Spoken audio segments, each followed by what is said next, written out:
Man, you're almost back to another big fight. This time, high-profile pay-per-view, the Terrence Crawford Amir Khan card. How was this training camp bid for Edis Tetley, if I'm saying his name right? Tetley. Yep. Yeah, Edis Tetley. It's been good, man. It's been a great camp, and right now we're just focusing on maintaining the weight right now and just staying focused on everything that's in task right now and just perform great. Comes Saturday night, April 20th, and just steal the show like always, the takeover. You've been getting these vicious knockouts. Do you put pressure on yourself? Like, eventually one of these guys is going to go the distance with you again. They haven't so far. So, I mean, it's been a while since they have, and we've changed a couple things in camp. We've been focusing on more power and things like that, just changing it up, a lot of things. And, I've shown people some of the recipes of how to do it, but they haven't, they're not seeing it. So, what we do is different, and it's been working for us. So if it ain't broke, don't fix it. I don't put no pressure though. I don't feel no pressure whatsoever, and we're ready. Your last opponent, Diego Magdaleno, tough, durable guy. I think that's why they picked him for you. Someone that can go rounds, but in the end, you got him out of there too. What do you take from that fight? That there's gonna be some guys, obviously, that could withstand a little bit of the power, but not for long. We just gotta be smart and dissect them a little better.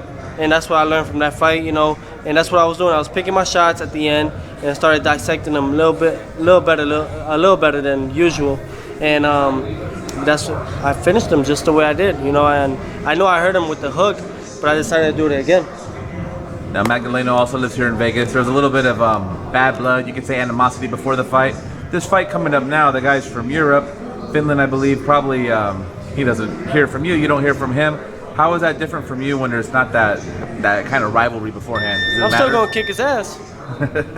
I'm still going to beat him up, but the whole thing is like, when people talk, like if you talk about my family or any type of thing that's related to my family or anything, and it's not directly just straight to me, like they call me Teofimo and stuff like that. Some people, they are... people on social media? People on social media, they be Teofimo and stuff like that, so... People talk so much, and I don't care. Go ahead. The moment you disrespect any type of part of my family or anything, that's when me knocking you out is a bit sweeter. Is I enjoy it. Has that happened in any of your fights before? Huh? Have any of your opponents disrespected your family? They're not stupid, no. No, okay. I didn't know. And one thing, social media, where people are not in front of you, so they can say whatever they want. And no, you got people that talk, but I'm talking about obviously, no. People have said that they'll slap my girl and things like that on social media. They've said that they'll smack me and my girl and my family and stuff, or punch them. Okay. People talk a lot of smack, man, but I can't really. I'm not gonna feed into that. They just want me to bite. Now this guy is 31-2, a lot of experience, really good record.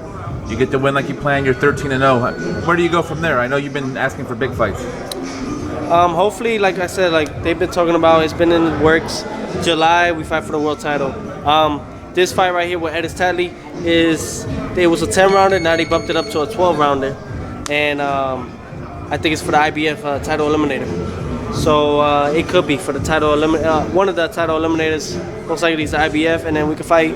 Hopefully, face Richard Commey. Yeah, I was going to say, because Richard Commey, I just saw some news on him today that he had his surgery, I believe, and he's good to go, and he wants to come back in July too and fight again at the end of the year. Did you see his last fight? It was on your card you were on. Yeah, it was on my card.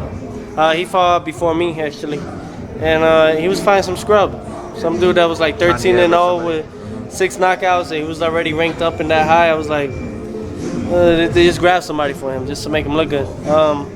So hopefully we can make that fight happen. And did you take anything from that fight out of him? I mean, he's known to have some power. He had close fights with like Robert Easter. Do you think Commey's a good fighter, or what do you take from what you? He's a world champion, so of course he's a great fighter. He's a great fighter. Like all these guys are world champions. Mikey Garcia, Lomachenko, and all these guys. They're world champions for a reason. But when they face Teofimo Lopez, no. Because last time we talked to you, we're talking about the WBC. Because I still don't know if Mikey's going to go back down. Yeah, I don't know if he's going back down. That's why we haven't really mentioned about it. But if he does, then let's make that fight happen. Me and Luke Campbell could fight, or Luke Campbell fights Mikey Garcia because he's already the mandatory. You get what I'm saying? So it doesn't matter to us, man. What we want is in July, world title.